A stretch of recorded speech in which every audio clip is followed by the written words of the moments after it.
Bonjour et bienvenue sur cette capsule vidéo d'Hector dans laquelle vous découvrirez comment générer et imprimer des codes barres ou codes QR avant l'ajout en inventaire de vos actifs. Pour effectuer ceci, vous avez deux façons pour y arriver. La première est de cliquer sur le bouton Nouveau en haut de la page et d'aller sélectionner l'option Code barre sous le menu Inventaire.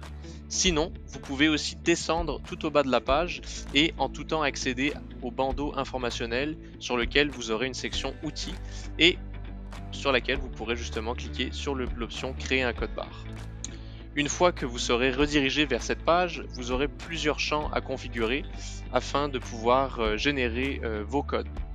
Le premier champ est le titre, donc le titre que vous souhaitez apposer sur vos codes.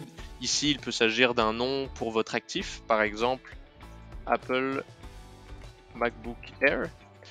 Vous devez ensuite choisir la séquence qui sera indiquée au niveau de votre numéro d'actif pour vos équipements et finalement la quantité à générer et ainsi que le type de code barre. Dans notre exemple, on va créer une séquence qui se termine par 1 et on va activer le mode d'incrément automatique. Ceci fera en sorte que si on souhaite générer 5 codes, eh bien tous les codes auront un numéro qui sera différent. Il commencera avec les mêmes chiffres au niveau de la séquence, mais c'est le dernier chiffre qui aura un numéro différent. Donc le premier code barre terminera par 1, le second par 2, le troisième par 3, et ainsi de suite. Faisons un test ensemble. Nous allons sélectionner le code QR, aperçu avant impression, et si on zoome, on peut constater effectivement que nos codes ont tous la même séquence, mais terminent toujours par un chiffre différent à la fin.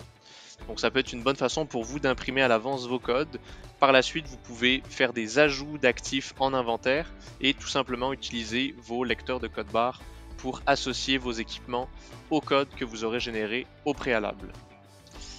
Évidemment, en tout temps, vous pouvez gérer les paramètres de vos codes barres dans la section des réglages du logiciel sous le menu Code barre afin de jouer avec les marges, les hauteurs et les largeurs pour que tout puisse être paramétré selon votre imprimante que vous utilisez.